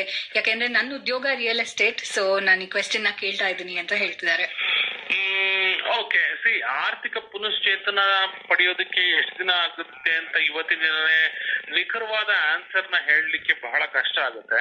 ಬಟ್ ರಿಯಲ್ ಎಸ್ಟೇಟ್ ವಿಚಾರಕ್ಕೆ ಬಂದಾಗ ನನಗನ್ಸದೇನಂದ್ರೆ ಕನ್ಸ್ಟ್ರಕ್ಷನ್ ಆಕ್ಟಿವಿಟೀಸ್ ವಾಪಸ್ಸು ರೀಜನ್ ಆಗ್ಲಿಕ್ಕೆ 6 months ಡೆಫಿನೆಟ್ ಆಗಿ ಬೇಕಾಗೇ ಆಗುತ್ತೆ. Because workers has to come back and then the market to recover ಮತ್ತೆ ಫೈನಾನ್ಷಿಯಲ್ ಸ್ಕೀಮ್ಸ್ ನ ಮಾಡಿ ಮತ್ತೆ ಅದನ್ನ ಮಾಡ್ಬೇಕು ಅಂದ್ರೆ ನನ್ನ ಪ್ರಕಾರ ಒಂದು 15 ತಿಂಗಳು ಬೇಕಾಗುತ್ತೆ ರಿಯಲ್ ಎಸ್ಟೇಟ್ ವಾಪಸ್ ಬರೋದಕ್ಕೆ. ಬಟ್ ನನ್ನ ಒಂದು ರಿಸರ್ಚ್ ಪ್ರಕಾರ real estate again it will take A boom. Because the reason is that ಬೇರೆ ಯಾವುದೇ ಇನ್ವೆಸ್ಟ್ಮೆಂಟ್ಗಳು ಇದುವರೆಗೆ ಸೇಫ್ ಆಗಿ ಕಂಡು ಬಂದಿಲ್ಲ. ಬೇರೆ ಯಾವುದೇ ತರಹದ ಇನ್ವೆಸ್ಟ್ಮೆಂಟ್ಗಳು ಸೇಫ್ ಆಗಿ ಕಂಡು ಬಂದಿಲ್ಲದೆ ಇರೋದ್ರಿಂದ ಡೆಫಿನೆಟ್ಲಿ ರಿಯಲ್ ಎಸ್ಟೇಟ್ ಬೂಮ್ ಆಗೇ ಆಗುತ್ತೆ. ಬಟ್ ಅದಾಗ್ಲಿಕ್ಕೆ 15 ತಿಂಗಳು ಬೇಕಾಗುತ್ತೆ. ಅವ್ರಿಗೆ ಇನ್ನೊಂದು ನನಗೆ ಸಲಹೆ ಇದೆ. ಅವರು ರಿಯಲ್ ಎಸ್ಟೇಟ್ ಬಿಸ್ನೆಸ್ ಎಲ್ಲ ಇದೀನಿ ಸರ್, ನಾನು ಏನ್ ಮಾಡ್ಬೇಕು ಅಂದಾಗ ಒಂದು ಟೆಂಪರರಿಲಿ for a period of next 15 months ಇನ್ನೊಂದು ಎಂಟರ್ಪ್ರಿನರ್ಶಿಪ್ ನ ಅವರು ಮಾಡ್ಲೇಬೇಕಾಗತ್ತೆ, ಇನ್ನೊಂದು ಉದ್ಯಮವನ್ನ ಮಾಡ್ಲೇಬೇಕಾಗತ್ತೆ. ಬಿಕಾಸ್ ಕೋವಿಡ್ ಇಂದ ಒಂದೇನ್ ಕಲ್ತಿರೋದ್ ಪಾಠ ಅಂದ್ರೆ ನಾವು we have to look at adjustments in our life, adjustments in our pattern of spending, adjustments in terms of the way we do business, the nature of the business, ಎಲ್ಲಾದ್ರಲ್ಲೂ ಸಹ ನಾವೀಗ adjustments ನ ಮಾಡ್ಕೊಂಡು fine tuning ಮಾಡ್ಕೊಳ್ಳೇಬೇಕಾಗತ್ತೆ. Right. Thank you sir, ಬಹಳನೇ ಸೊಗಸಾಗಿ ಮಾಹಿತಿ ಕೊಡ್ತಾ ಇದ್ದೀರಾ. ಸದ್ಯಕ್ಕೆ ಒಂದು ಹಾಡು ಬರುತ್ತೆ, ಅದಾದ ನಂತರ ಪ್ರದೇಶ ಸಮಾಚಾರ ಇದೆ. ಪ್ರದೇಶ ಸಮಾಚಾರ ಆದ್ಮೇಲೆ ಮಾತುಕತೆ ಮುಂದುವರ್ಸೋಣ. ಕೇಳ್ತಾ ಇದ್ದೀರಾ Akashvani FM rainbow musically yours. Welcome back. ನಾವು ಮಾತಾಡ್ತಾ ಇದ್ವಿ ಜಿ.ಕೆ. ಪ್ರಮೋದ್ ಅವ್ರ ಜೊತೆ, ಬಿಸ್ನೆಸ್ ಗುರು ಕಂಪನಿಯ ಸ್ಥಾಪಕರು ಮತ್ತೆ CEO. MSME ಸೆಕ್ಟರ್ ಅಂದ್ರೆ ಸಣ್ಣ ಕಂಪನಿಗಳಿಗೆ, ಸ್ಟಾರ್ಟ್ಅಪ್ಗಳಿಗಾಗಿರ್ಬೋದು ಅಥವಾ ಸ್ಮಾಲ್ ಅಂಡ್ ಮೀಡಿಯಂ ಸೈಜ್ ಕಂಪನಿಗಳಿಗೆ ಯಾವ ತರ ಎಫೆಕ್ಟ್ ಆಗುತ್ತೆ ಅಂತ. ಹಾಗೆ ಸಾಕಷ್ಟು ಜನ ಸಂದೇಶವನ್ನ ಕೂಡ ಕಳಿಸಿದ್ದಾರೆ. ಸರ್, ಮೊದಲಿಗೆ ಒಂದು ಪ್ರಶ್ನೆ ತಗೊಳ್ಳೋಣ ಲಿಸ್ನರ್ಸ್ ಇಂದ. ಶಿವಮೊಗ್ಗದಿಂದ ಮಣಿ ಅವರು ಸಂದೇಶವನ್ನ ಕಳಿಸಿ ಹೇಳ್ತಿದ್ದಾರೆ, ನಮ್ದೊಂದು ಮೊಬೈಲ್ ಸರ್ವಿಸ್ ರಿಪೇರಿ ಸೆಂಟರ್ ಇದೆ. ಈ ಸಮಯದಲ್ಲಿ ಸದ್ಯಕ್ಕೆ ಬಿಡುವಿದೆ, ಹೇಗೆ ಸಾಮಾಜಿಕ ಸೇವೆಗಳಲ್ಲಿ ತೊಡಗಿಸ್ಕೊಳ್ಬಹುದು ಅಂತ ಕೇಳ್ತಿದ್ದಾರೆ. ಓಕೆ, ಈಗ ಒಳ್ಳೆ ಪ್ರಶ್ನೆ ಕೇಳಿದಾರೆ ಅವರು. ಸೊ ಮೊದಲನೇ ಪ್ರಶ್ನೆ ನಾನು ಮಣಿಯವ್ರಿಗೆ ವಾಪಸ್ ಕೇಳೋದೇನಂದ್ರೆ, ನಿಮ್ಮ ಸಂಸ್ಥೆಯಲ್ಲಿ ಎಷ್ಟು ಜನ ಕೆಲಸ ಮಾಡ್ತಾ ಇದ್ದಾರೆ, ಎಷ್ಟು ಜನ ಎಂಪ್ಲಾಯೀಸ್ ಇದ್ದಾರೆ, ಅವ್ರ ಸಂಸ್ಥೆಯಲ್ಲಿ ಎಷ್ಟು ಜನ ಎಂಪ್ಲಾಯೀಸ್ ಇದ್ದಾರೆ, 4 ಜನ ಇದಾರ, 5 ಜನ ಇದಾರ, 6 ಜನ ಇದಾರ, ಎಷ್ಟು ಜನ ಎಂಪ್ಲಾಯೀಸ್ ಇದ್ದಾರೆ? ಸೊ ಮೊದಲನೇ ಪ್ರಶ್ನೆ, ಸಾಮಾಜಿಕ ಕಳಕಳಿ ಒಬ್ಬ ಮೈಕ್ರೋ ಸ್ಮಾಲ್ ಮೀಡಿಯಂ ಎಂಟರ್ಪ್ರಿನರ್ಗೆ ಏನಿರಬೇಕು ಅಂದ್ರೆ, ಮೊದಲನೇ ಸಾಮಾಜಿಕ ಕಳಕಳಿ ತನ್ನ ಎಂಪ್ಲಾಯಿಗಳು ಚೆನ್ನಾಗಿದಾರ, ಅವ್ರ ಆರೋಗ್ಯ ಚೆನ್ನಾಗಿದೆಯಾ, ಅವ್ರಿಗೆ ದಿನನಿತ್ಯ ಬೇಕಾಗುವಂತಹ ದಿನನಿತ್ಯ ಸಾಮಗ್ರಿಗಳನ್ನ ನಾವು ಕೊಡ್ತಾ ಇದೀವ. ಇವಾಗ ನಮಗ್ ಬಿಸ್ನೆಸ್ ಇಲ್ಲ, but are we giving it to them to take care of their basic needs? ಅವರ ಬೇಸಿಕ್ ನೀಡ್ಸ್ ನ ನೋಡ್ಕೋತಾ ಇದಾರ ಮಣಿಯವರು? ಮೊದಲನೇ ಪ್ರಶ್ನೆ. ಮಣಿಯವರು ಅವ್ರ ಬೇಸಿಕ್ ನೀಡ್ಸ್ ನ ನೋಡ್ಕೋತಾ ಇದ್ದಾರೆ. ನೆಕ್ಸ್ಟ್ ಪ್ರಶ್ನೆ, ಕೋವಿಡ್ ಇದು ಮುಗಿದು, ಲಾಕ್ಡೌನ್ ಮುಗಿದು ಮತ್ತೆ ಓಪನ್ ಆದ್ಮೇಲೆ ಮೊಬೈಲ್ ಸರ್ವಿಸಸ್ ಜೊತೆಗೆ ಇನ್ನೊಂದು ಬಿಸ್ನೆಸ್ ನ ಶುರು ಮಾಡ್ಬೋದಾ? ಯಾಕಂದ್ರೆ ಒಬ್ಬ ಸಣ್ಣ ಉದ್ಯಮಿಯಾಗಿ ನಾವು ಮಾಡ್ಬೇಕಾಗಿರೋದು ಏನಂದ್ರೆ, ದೇಶಕ್ಕೆ ಕೊಡುಗೆ ಏನಂತಂದ್ರೆ ಕೊಡ್ಬೇಕಾಗಿರೋದು ಅಂತಂದ್ರೆ ನಂಬರ್ ಆಫ್ ಎಂಪ್ಲಾಯ್ಮೆಂಟ್ ನ ಜಾಸ್ತಿ ಮಾಡ್ತಾ ಹೋಗ್ಬೇಕು. We should increase the number of employment. That is most important. ನಾವು ಬೇರೆಯವರು ಯಾವ ರೀತಿ ಇವಾಗ ಸಮಾಜ ಸೇವೆ ಮಾಡ್ತಾ ಇದಾರೆ ಅದೇ ರೀತಿ ಮಾಡ್ಬೇಕು ಅಂತ ಇಲ್ಲ. ಅದನ್ನ ಮಾಡ್ಲಿಕ್ಕೆ ಬೇರೆ ರೀತಿ ಸಿಸ್ಟಮ್ಸ್ ಇದೆ, ಬೇರೆ ರೀತಿ ಜನ ಇದ್ದಾರೆ. ಸಣ್ಣ ಉದ್ಯಮಿಯಾಗಿ ಮಾಡ್ಬೇಕಾಗಿರೋದೇನಂದ್ರೆ, ಫಸ್ಟ್ ನನ್ನನ್ನ ಸರಿಯಾಗಿ ನೋಡ್ಕೊಳ್ಬೇಕು, ನೆಕ್ಸ್ಟ್ ನನ್ನ ಮನೆಯನ್ನ ಸರಿಯಾಗಿ ನೋಡ್ಕೊಳ್ಬೇಕು, ನನ್ನ ಮನೆಯನ್ನ ಸರಿಯಾಗಿ ನೋಡ್ಕೊಂಡ್ಮೇಲೆ ನನ್ನ ಎಂಪ್ಲಾಯೀಸ್ ನ ಸರಿಯಾಗಿ ನೋಡ್ಕೊಳ್ಬೇಕು, ಎಂಪ್ಲಾಯೀಸ್ ನ ಸರಿಯಾಗಿ ನೋಡ್ಕೊಂಡ್ಮೇಲೆ ಎಂಪ್ಲಾಯೀಸ್ ಕುಟುಂಬಗಳನ್ನ ಸರಿಯಾಗಿ ನೋಡ್ಕೊಳ್ಬೇಕು. ಇನ್ನೊಂದು ಇವಾಗ ಅವಕಾಶ ಏನಂದ್ರೆ, ಎಂಪ್ಲಾಯಿ ಕುಟುಂಬದವರ ಜೊತೆ ಮಾತನಾಡುವಂತಹ ಅವಕಾಶ ಇವಾಗ ಹೇರಳವಾಗಿದೆ. ಆಸ್ ಅನ್ ಎಂಟರ್ಪ್ರಿನರ್ ನೀವು ಅವ್ರ ಮಕ್ಕಳ ಜೊತೆ ಮಾತಾಡ್ಬೋದು, ಅವ್ರ ಮನೆಯವ್ರ ಜೊತೆ ಮಾತಾಡ್ಬೋದು. ಇವಾಗ ಏನಾಗುತ್ತೆ ಅಂದ್ರೆ, ಬೇಕಾಗಿರೋದು need of the hour is counselling ಬೇಕಾಗುತ್ತೆ, ಅವರ ಸಮಸ್ಯೆಗಳನ್ನ ಆಲಿಸ್ಬೇಕಾಗುತ್ತೆ. ಆಮೇಲೆ ನಿಮ್ಮಲ್ಲಿ ಇರುವಂತಹ ಎಂಪ್ಲಾಯಿಗಳಲ್ಲಿ ಅನೇಕ ಜನ ಫ್ಯಾಮಿಲಿ ಇರ್ಬೋದು, ಅನೇಕ ಜನ ಬ್ಯಾಚುಲರ್ಸ್ ಇರ್ಬೋದು. ಅವ್ರದೇ ಆದಂತಹ ಪರ್ಸನಲ್ ಸಮಸ್ಯೆಗಳನ್ನ ಆಲಿಸ್ಲಿಕ್ಕೆ ಈಗ ಟೈಮ್ ಸಿಗುತ್ತೆ. ಏನೇನ್ ಚಾಲೆಂಜಸ್ ನ ಫೇಸ್ ಮಾಡ್ತಾ ಇದ್ರೆ, ಯಾವ ತರ ಪ್ರಾಬ್ಲಮ್ಸ್ ಫೇಸ್ ಮಾಡ್ತಾ ಇದ್ರೆ, ಎಲ್ಲ ಪ್ರಾಬ್ಲಮ್ಸ್ಗೂ ನೀವು ಸೊಲ್ಯೂಷನ್ ಕೊಡ್ಬೇಕು ಅಂತ ಏನಿಲ್ಲ. ಅವ್ ಪ್ರಾಬ್ಲಮ್ಗಳನ್ನ ನೀವು ಲಿಸನ್ ಮಾಡಿದ್ರೆ ಆಯ್ತು, ಅದೊಂದು. ಆಮೇಲೆ ಇನ್ನೊಂದು ಏನಂದ್ರೆ, 4ನೇ ವಿಷಯ ಏನ್ ಮಾಡ್ಬೋದು ಅಂದ್ರೆ, ನಿಮ್ಮ ಗ್ರಾಹಕರ ಲಿಸ್ಟ್ ಇರುತ್ತೆ, ಕಸ್ಟಮರ್ಸ್ ಲಿಸ್ಟ್ ಇರುತ್ತೆ. ಕಸ್ಟಮರ್ಸ್ಗೆ ಫೋನ್ ಮಾಡ್ಬೋದಲ್ವೇನ್ರಿ? ಕಸ್ಟಮರ್ಸ್ಗೆ ಫೋನ್ ಮಾಡಿ, ಹೇಗಿದ್ದೀರಾ ಸರ್, ಚೆನ್ನಾಗಿದ್ದೀರಾ? ಬಿಕಾಸ್ ಈ ಟೈಮ್ ಅಲ್ಲಿ we have to also build relationships, human relationships. ಎಲ್ಲರಿಗೂ ಒಂದೇನ್ ಅರ್ಥ ಆಗಿದೆ ಅಂತಂದ್ರೆ, ನಮ್ಮ ಮಾನವೀಯ ಸಂಬಂಧಗಳು ಇವಾಗ ನಮ್ಮನ್ನ ಪರೀಕ್ಷೆ ಮಾಡಿವೆ. ಸೊ ಕಸ್ಟಮರ್ಸ್ಗೆ, ನಿಮ್ಮ ಕಸ್ಟಮರ್ಸ್, ನಿಮ್ಮ ನೆಚ್ಚಿನ ಕಸ್ಟಮರ್ಸ್ ಇರ್ಬೋದು, ನಿಮ್ಮ ಕಸ್ಟಮರ್ ಡೇಟಾಬೇಸ್ ಇರ್ಬೋದು, ಅವ್ರಿಗೆಲ್ಲ ಫೋನ್ ಮಾಡಿ, sir how are you, Covid situation ಅಲ್ಲಿ ಆರೋಗ್ಯವಾಗಿದ್ದೀರಾ ಅಂತ ನೀವು ಒಂದು ಆಕ್ಟಿವಿಟಿ ತಗೊಂಡ್ಬಿಟ್ರೆ ಬಹುಶಃ ನಿಮ್ಗೆ ಟೈಮೇ ಸಿಗೋದಿಲ್ಲ ಅಂತ ನನಗನ್ಸುತ್ತೆ. ನಿಮಗೆ you will be more busy than before COVID-19 ಗಿಂತ ಮುಂಚೆ ಎಷ್ಟು ಬಿಸಿ ಇದ್ರು ಅದಕ್ಕಿಂತ ಜಾಸ್ತಿ ಬಿಸಿ ಆಗ್ತಾರೆ ನಿಮ್ಮ ಕಸ್ಟಮರ್ಗೆ ಮಾತಾಡ್ಲಿಕ್ಕೆ ಶುರು ಮಾಡಿದ್ರೆ. ನಿಜ, ತುಂಬಾ ಒಳ್ಳೆ ಸಜೆಷನ್ಸ್ ಕೊಟ್ರಿ, ಒಳ್ಳೆ ಪಾಯಿಂಟ್ಸ್ ಕೊಟ್ರಿ. ಐ ಆಮ್ ಶೋರ್ ಮಣಿಯವ್ರಿಗೆ ಹೆಲ್ಪ್ ಆಗುತ್ತೆ. ಮುಂದೆ ನಾವು MSME ಬಗ್ಗೆ ಮಾತಾಡ್ಬೇಕಾದ್ರೆ ಯಾವ ತರ ಸಪೋರ್ಟ್ ಬೇಕಾಗತ್ತೆ, ಯಾವ ತರ ಹೆಲ್ಪ್ ಬೇಕಾಗತ್ತೆ ಅವರು ಚೇತರಿಸ್ಕೊಳ್ಳಕ್ಕೆ, ಅಂದ್ರೆ ಈ ಅನ್ಎಕ್ಸ್ಪೆಕ್ಟೆಡ್ ಸಿಚುವೇಶನ್ ಇಂದ ಹೊರಗಡೆ ಬರ್ಲಿಕ್ಕೆ? ನಾನು MSME ಬಗ್ಗೆ ಕೆಲವನ್ನ ಪ್ರೌಡ್ ಆಗಿ ಹೇಳ್ತೀನಿ, ಕೆಲವನ್ನ ಗರ್ವದಿಂದ ಹೇಳ್ತೀನಿ. ಇಂಡಿಯಾ 40% GDP ಇವತ್ತು MSME ಮೇಲೆ ಡಿಪೆಂಡ್ ಆಗಿದೆ ಅಂದ್ರೆ ನೀವು ನಂಬ್ತೀರಾ? 40% of the GDP is depending on MSMEs. That's the first proud point. ಆಮೇಲೆ ಇನ್ನೊಂದು ನಾನೇನ್ ಹೇಳ್ತಿರೋದಂದ್ರೆ, ಆಲ್ಮೋಸ್ಟ್ ಒಂದು 6.5 crores, ಅಪ್ರಾಕ್ಸಿಮೇಟ್ಲಿ 6.5 crores MSMEs ಇದೆ. 6.5 crores MSMEs ಇಂದ almost 11 to 11.5 crores employees hire ಆಗಿದ್ದಾರೆ. ಇವಾಗ ನಮಗೆ ಬೇಕಾಗಿರೋದೇನಂದ್ರೆ, what I am trying to tell is rather than help, empowering ಅಂತ ಕರಿತೀನಿ. ಯಾವುದನ್ನು ಫ್ರೀ ಆಗಿ ನಾವು ಕೇಳ್ತಾ ಇಲ್ಲ. I don't want ask anything free from the government. ಇದನ್ನ ಫ್ರೀ ಆಗಿ ಕೊಡಿ, ಅದನ್ನ ಫ್ರೀ ಆಗಿ ಕೊಡಿ. No, government is already doing lot of free for the BPL sector. Let them continue to do that for the BPL sector. But for us, what we need is couple of things. The basic thing is, to run any business, we need vitamin M, finance. All that I am telling is, ಈಗ ನಮಗೆ ಬೇಕಾಗಿರೋದು 2 ಅಂಶಗಳು. ಒಂದು, ಸಣ್ಣ ಉದ್ಯಮಿಗಳಿಗೆ ಏನೇನು loan ಇರುತ್ತೆ, ಬ್ಯಾಂಕ್ಗೆ ಏನೇನು ಲೋನ್ ನ ಕಟ್ಟಬೇಕು, ಇನ್ನೊಂದು 6 ತಿಂಗಳು ಅವ್ರಿಗೆ ಅದರಲ್ಲಿ ಫುಲ್ ತರದ ಫ್ರೀಡಮ್ ನ ಕೊಡಬೇಕು. 6 months there should be a freedom for them. ಆ ಲೋನ್ ನ ಕಟ್ಟೋದು ಬೇಡ ಅಂತ ಹೇಳ್ತಾ ಇಲ್ಲ. ಈಗ EMI ಪೀರಿಯಡ್ 10 ತಿಂಗಳಿದ್ರೆ 10 ತಿಂಗಳು 10.5 ವರ್ಷ ಆಗ್ಲಿ, 6 ತಿಂಗಳು ಎಕ್ಸ್ಟ್ರಾ ಆಗ್ಲಿ, ಬಟ್ ಈ 6 ತಿಂಗಳಲ್ಲಿ ನಮಗೆ ಯಾವುದೇ ತರದ ಇಂಟ್ರೆಸ್ಟ್ ಮಾರಿಟೋರಿಯಂ ನ ಕ್ಲಿಯರ್ ಮಾರಿಟೋರಿಯಂ ನ ಕೊಡಬೇಕು. 6 months clear moratorium should be defined for the MSMEs. Because ಇದನ್ನ ಕೊಡದ ಹೊರತು ಏನಾಗುತ್ತೆ ಅಂತಂದ್ರೆ MSMEಗೆ ಅವರು ವರ್ಕಿಂಗ್ ಕ್ಯಾಪಿಟಲ್ ನ ಅಡ್ಜಸ್ಟ್ ಮಾಡ್ಬೇಕಾಗುತ್ತೆ, ರಾ ಮೆಟೀರಿಯಲ್ ನ ಅಡ್ಜಸ್ಟ್ ಮಾಡ್ಬೇಕಾಗುತ್ತೆ, ಮ್ಯಾನ್ ಪವರ್ ನ ಅಡ್ಜಸ್ಟ್ ಮಾಡ್ಬೇಕಾಗುತ್ತೆ. ಸೊ ನನ್ನ ಒಂದು ಹಂಬಲ್ ರಿಕ್ವೆಸ್ಟ್ ಅಥವಾ ಪ್ರಪೋಸಲ್ ಏನಂತಂದ್ರೆ MSME ಮಿನಿಸ್ಟರ್ಗಾಗ್ಲಿ ಅಥವಾ ನಮ್ಮ ನರೇಂದ್ರ ಮೋದಿಜಿಯವ್ರಿಗಾಗ್ಲಿ ಅಥವಾ ನಿತಿನ್ ಗಡ್ಕರಿಜಿಯವ್ರಿಗಾಗ್ಲಿ ನನ್ನ ರಿಕ್ವೆಸ್ಟ್ ಏನಂತಂದ್ರೆ, ಮೈ ರಿಕ್ವೆಸ್ಟ್ ಇಸ್ ದಟ್ ಇನ್ನೊಂದು 6 ತಿಂಗಳು ನಾವು ಕಟ್ಟುವಂತಹ EMI, ಸಣ್ಣ ಉದ್ಯಮಗಳು ಕಟ್ಟುವಂತಹ EMI, ಸ್ಮಾಲ್ ಎಂಟರ್ಪ್ರಿನರ್ಸ್ ಕಟ್ಟುವಂತಹ EMI ನ ಮಾರಿಟೋರಿಯಂ ಪೀರಿಯಡ್ 6 ತಿಂಗಳು ಮಾಡಬಹುದಾ? ಇದು ಮೊದಲನೇದು help. That is what we are requiring. The second help that what is required for the industry is to run the cash flow, arrange the cash flow on a temporary basis for a period of 6 to 8 months. ನಮಗೆ funds availability ಬೇಕು. Funds availability at a lesser interest. ಇದು working capital ನ ನಾವು generate ಮಾಡ್ಲಿಕ್ಕೆ, working capital ನ ನಾವು ಮಾಡ್ಕೊಳ್ಳಿಕ್ಕೆ next 6 months ನಮಗೆ ಬ್ಯಾಂಕ್ ಇಂದ in the form of loans based on our turnover ಕೊಡ್ಲಿ, ಬೇಸ್ಡ್ ಆನ್ ಅವರ್ ಪ್ರಾಫಿಟಬಿಲಿಟಿನೇ ಕೊಡ್ಲಿ, ಲೆಸ್ ಡಾಕ್ಯುಮೆಂಟೇಶನ್ ಮಾಡಿ ಆಕ್ಸೆಸಿಬಿಲಿಟಿ ಟು ಫಂಡ್ಸ್ ನ ನಮಗೆ ಕೊಡಬೇಕಾಗುತ್ತೆ. 2ನೇದು. 3ನೇದು, ಅನೇಕ ಸಣ್ಣ ಉದ್ಯಮಿಗಳು ಈಗ ಫಾರ್ ಎಕ್ಸಾಂಪಲ್ ಅವರ ಸ್ಟಾಕ್ ನಲ್ಲಿ ಅನೇಕ ಪ್ರಾಡಕ್ಟ್ ಗಳನ್ನ ಇಟ್ಕೊಂಡಿರ್ಬೋದು. ಈಗ ಅನೇಕರು ತಯಾರು ಮಾಡಿ ಅವರ ಗೋದಾಮುಗಳಲ್ಲಿ ಅನೇಕ ಪ್ರಾಡಕ್ಟ್ ಗಳನ್ನ ಇಟ್ಕೊಂಡಿರ್ಬೋದು. ಇಂತಹ ಸಂದರ್ಭದಲ್ಲಿ ಅದನ್ನ ಸೆಂಟ್ರಲೈಸ್ಡ್ ಪರ್ಚೇಸ್ ಮಾಡಬಹುದಾ?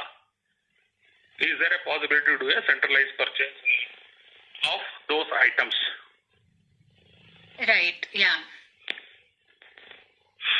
ಸೊ ಇದನ್ನ ಅಂಶಗಳನ್ನ ಗಮನಿಸಿದ ಈ ಒಂದು ಆಸ್ಪೆಕ್ಟ್ಸ್ ಅಲ್ಲಿ ನಮಗೆ ನಾನು ಹೇಳ್ತಾ ಇರೋದು ಹೆಲ್ಪ್ ಸಿಗ್ಬೇಕು. ಮತ್ತೆ 4ನೇ ಅಂಶ ನಾನು ಹೇಳೋದು ಅಂತಂದ್ರೆ, ನೀವು ಅವಾಗಲೇ ಕೇಳಿದ್ರಿ ಸೆಲ್ಫ್ ಸಸ್ಟೈನಬಲ್ ಮಾಡೆಲ್ ಮೇಲೆ ಕೇಳಿದ್ರಿ, is this an opportunity for India to develop self sustainable model ಅಂತ. ನಾನು ಎಸ್ ಅಂತ ಹೇಳಿದೆ, ಕೆಲವು ಸೆಕ್ಟರ್ಸ್ ಅಲ್ಲಿ ಎಸ್ ಅಂತ ಹೇಳಿದೆ. ಈಗ at N all India level, at A PAN India level ಒಂದು ಪೋರ್ಟಲ್ ನ ಕ್ರಿಯೇಟ್ ಮಾಡಿ MSMEಗಳು ಸರ್ಟಿಫೈಡ್ MSMEಗಳು ಸಹ ಸರ್ಟಿಫೈ ಆಗ್ಬೇಕು, ಅವ್ರ ಪ್ರಾಡಕ್ಟ್ಸ್ ಸಹ ಸರ್ಟಿಫೈ ಆಗ್ಬೇಕು, ಅವರ ಸರ್ವಿಸಸ್ ಸಹ ಸರ್ಟಿಫೈ ಆಗ್ಬೇಕು, ಕ್ವಾಲಿಟಿ ಸರ್ಟಿಫಿಕೇಶನ್ ಮಾಡಿ ಅವ್ರನ್ನ ಐಡೆಂಟಿಫೈ ಮಾಡಿ ಈ ಪ್ಲಾಟ್ಫಾರ್ಮ್ ಅಲ್ಲಿ ನಾವು ಒಂದು ಪ್ಲಾಟ್ಫಾರ್ಮ್ ಅಲ್ಲಿ ಹಾಕಿದ್ರೆ ಅದು B2B ಮಾರ್ಕೆಟ್ಗೆ ಅವಕಾಶ ಆಗುತ್ತೆ, ಬಿಸ್ನೆಸ್ ಟು ಬಿಸ್ನೆಸ್ ಮಾರ್ಕೆಟ್ಗೆ ಅವಕಾಶ ಆಗುತ್ತೆ. So that small and medium entrepreneurs can start procuring items from one MSME to another MSME. Next ಅಂಶ ಬಂದಾಗ, ಅನೇಕ ಲಾರ್ಜರ್ ಕಾರ್ಪೊರೇಟ್ಸ್ ಏನ್ ಮಾಡಿವೆ ಅಂತಂದ್ರೆ ತಮ್ಮ ಕೋರ್ ಬಿಸ್ನೆಸ್ ಆಕ್ಟಿವಿಟಿ ಜೊತೆಗೆ ಅನೇಕ ಸಣ್ಣ ಉದ್ಯಮಗಳನ್ನ ಮಾಡ್ತಾ ಇದ್ದಾಗ ಕೆಲವು ಮರ್ಜರ್ಸ್ ಅಂಡ್ ಅಕ್ವಿಸಿಷನ್ ಪಾಸಿಬಿಲಿಟಿ ಇದೆಯಾ? 2 ಸಿಮಿಲಾರಿಟಿ ಇರುವಂತಹ MSME ನ ಒಂದು MSME ಮಾಡಬಹುದಾ? 2-3 ಆಕ್ಟಿವಿಟಿ ಇರುವಂತಹ ಒಂದೇ ತರದ ಆಕ್ಟಿವಿಟಿ ಇರುವಂತಹ MSಗಳನ್ನ ಅಂಡರ್ ಒನ್ ಅಂಬ್ರೆಲಾ ಮಾಡಬಹುದಾ? ಅವಾಗ ಏನಾಗುತ್ತೆ, ಒಂದಾದಾಗ ಶಕ್ತಿಯುತವಾಗಿ ಆ ಸಂಸ್ಥೆ ಬೆಳಿಲಿಕ್ಕೆ ಅವಕಾಶ ಆಗುತ್ತೆ. ಸೊ ನಾನು ಹೇಳೋದೇನಂತಂದ್ರೆ ಈ ಒಂದು ವಿಚಾರಗಳಲ್ಲಿ we need more of empowerment. Next ಬೇಕಾಗಿರೋದೇನಂತಂದ್ರೆ what I call is the MSMEs would require is basically mentoring. ಏನಾಗುತ್ತೆ ಅಂದ್ರೆ ಈ ತರಹದ ಸಂದರ್ಭಗಳಲ್ಲಿ ಯಾವುದೇ ಒಂದು ನ್ಯೂಸ್ ಚಾನೆಲ್ ನ ಆನ್ ಮಾಡ್ಲಿ ಅಥವಾ ಯಾವುದೇ ಒಂದು ಹೊರಗಡೆ ವಿಚಾರಗಳನ್ನ ಕೇಳಲಿ, ಎಲ್ಲರೂ ಮಾತಾಡೋದು ನೆಗೆಟಿವಿಟಿಯಿಂದ ಮಾತಾಡ್ತಾ ಇದಾರೆ ವಿನಃ ಪಾಸಿಟಿವಿಟಿ ಕಾಣೋದು ಬಹಳ ಕಡಿಮೆ. ಆದ್ರೆ ನಾನು ಹೇಳ್ತೀನಿ, ಕೋವಿಡ್ ಆದ್ಮೇಲೆ it is positive thing, because ಎಲ್ಲವೂ ನಾಶವಾದ ಮೇಲೆ ಮತ್ತೆ ಶುರು ಆಗೋದು ಎಲ್ಲ ಮೊಳಕೆಯಿಂದನೇ. ಮೊಳಕೆಯಿಂದ ಗಿಡ ಹುಟ್ಟುತ್ತೆ, ಗಿಡ ದೊಡ್ಡದಾಗುತ್ತೆ, ಗಿಡಕ್ಕೆ ನೀರು ಇರ್ತೀವಿ, ಮತ್ತೆ ಗಿಡ ಬೆಳಿಲೇಬೇಕು, ಮತ್ತೆ ಅವಕಾಶ ನಮಗ್ ಬರಲೇಬೇಕು. ಸೊ ನಾನು ಹೇಳೋದು ಈ ತರಹದ ಸಂದರ್ಭದಲ್ಲಿ ಸಣ್ಣ ಉದ್ಯಮಗಳಿಗೆ ಬೇಕಾಗಿರೋದು ಕೌನ್ಸಿಲಿಂಗ್ ಬೇಕಾಗುತ್ತೆ, ಮೆಂಟರಿಂಗ್ ಬೇಕಾಗುತ್ತೆ. Somebody has to tell them, hey look, don't lose hopes, ನೀನ್ ಈ ತರ ಮಾಡ್ಬೋದು, ಈ ತರ ದಾರಿ ಇದೆ, ಈ ತರ ಸೆಕ್ಟರ್ಗೆ ನೀ ಡೈವರ್ಸಿಫೈ ಆಗ್ಬೋದು. ಅನೇಕ ಸಣ್ಣ ಉದ್ಯಮಗಳು ಬೇರೆ ಸೆಕ್ಟರ್ಗೆ ಡೈವರ್ಸಿಫೈ ಆಗ್ಬೋದು. ಅವ್ರ ಎಕ್ಸಿಸ್ಟಿಂಗ್ ಮ್ಯಾನುಫ್ಯಾಕ್ಚರಿಂಗ್ ಫೆಸಿಲಿಟಿ ನಲ್ಲೇನೆ they can diversify into lot of other areas which has got wonderful opportunities. So ಈ ತರಹ ಸಂದರ್ಭದಲ್ಲಿ ಫೈನಾನ್ಷಿಯಲ್ ಹೆಲ್ಪ್ ಒಂದು, financial moratorium for a period of 6 months ಒಂದು, working capital required for 6 months ಇನ್ನೊಂದು, next mentoring help. They also need a mentoring help. They also need to be counseled in the right direction to take their business from the scratch again back to the normalcy. Right sir, ನನ್ನ actually next question ಅದೇ ಇತ್ತು. ಇದನ್ನೆಲ್ಲ face ಮಾಡಕ್ಕೆ ಒಬ್ಬ MSME owner ಆಗಿದ್ರೆ ಅಥವಾ entrepreneur ಆಗಿದ್ರೆ ಅವ್ರ ಮನಸ್ಥೈರ್ಯ ಹೇಗಿರ್ಬೇಕು, ಅವ್ರ ಪ್ರಿಪೇರ್ಡ್ನೆಸ್ ಹೇಗಿರ್ಬೇಕು, ಅದನ್ನ ಹೇಗ್ ಬಿಲ್ಡ್ ಮಾಡ್ಕೋಬಹುದು, ಅವ್ರ ರೆಸಿಲಿಯನ್ಸ್ ಆಗಿರ್ಬೋದು ಅಥವಾ ಈವನ್ ಕಂಫರ್ಟಿಂಗ್ ಎಂಪ್ಲಾಯೀಸ್. ಸೊ ಈ ತರದ ಒಂದು ಸಿಚುವೇಶನ್ ಆದ್ಮೇಲೆ MSME ಎಂಪ್ಲಾಯೀಸ್ಗೂ ಒಂಥರ ಏನೋ ಭಯ ಇರ್ಬೋದು ಅಥವಾ ಏನಾಗುತ್ತೆ, ಜಾಬ್ ಸೆಕ್ಯೂರಿಟಿ ಮೇಲೆ ಒಂದ್ ಸ್ವಲ್ಪ ಫಿಯರ್ ಇರ್ಬೋದು. ಸೊ ಅದಕ್ಕೆ ಪ್ರಿಪೇರ್ಡ್ನೆಸ್ ಯಾವ ತರ ಇರಬೇಕು? ನೋಡಿ, ನೀವು ಒಳ್ಳೆ ಪ್ರಶ್ನೆ ಕೇಳಿದ್ರಿ. ಫಸ್ಟ್ ಇವಾಗ ಏನಾಗಿದೆ ಅಂದ್ರೆ MSME ಸೆಕ್ಟರ್ ಅಲ್ಲಿ ಆಕ್ಚುಲಿ ನೀವ್ ಹೇಳ್ಬೇಕು ಅಂತಂದ್ರೆ Indian MSME sector it is self ರಿಲಯಂಟ್ only ಅಂತ ನಾ ಹೇಳಲಿಕ್ಕೆ ಹೆಮ್ಮೆ ಪಡ್ತೀನಿ. ಅದು ಯಾವುದೇ ಒಂದು ಟರ್ಬುಲೆನ್ಸ್ ಗಳನ್ನ ಫೇಸ್ ಮಾಡಿದೆ, ಎಕ್ಸ್ಟರ್ನಲ್ ಫ್ಯಾಕ್ಟರ್ಸ್ ಗಳನ್ನ ಫೇಸ್ ಮಾಡಿ ತನ್ನದೇ ರೀತಿಯಲ್ಲಿ Indian MSME standing on its own. ಇವಾಗ ನೆಕ್ಸ್ಟ್ ಬಂದಾಗ ನೀವು ಎಂಪ್ಲಾಯಿ ರಿಲೇಟೆಡ್ ಕ್ವಶನ್ ಕೇಳಿದಾಗ, yes, there is an ambiguity with the employees also because the reason is that ಏನಪ್ಪಾ ನನಗೆ ನಮ್ಮ ಸಂಸ್ಥೆ ಮುಂದಕ್ಕೆ ಕೊಡದೆ ಹೋದ್ರೆ ನನ್ನ ಸ್ಯಾಲರಿ ಏನ್ ಮಾಡೋದು, how I will be able to earn the salary. ಇಲ್ಲಿ ಬರೋದೇ ನಾ ಹೇಳೋದು it's a long term relationship between the employer and the employee. ನಾನು MSME ಉದ್ಯಮಿಗಳಲ್ಲಿ ಒಂದು ಪ್ರಶ್ನೆ ಕೇಳೋದು ಏನಂತಂದ್ರೆ, ಇದು MSME runs like an extended family.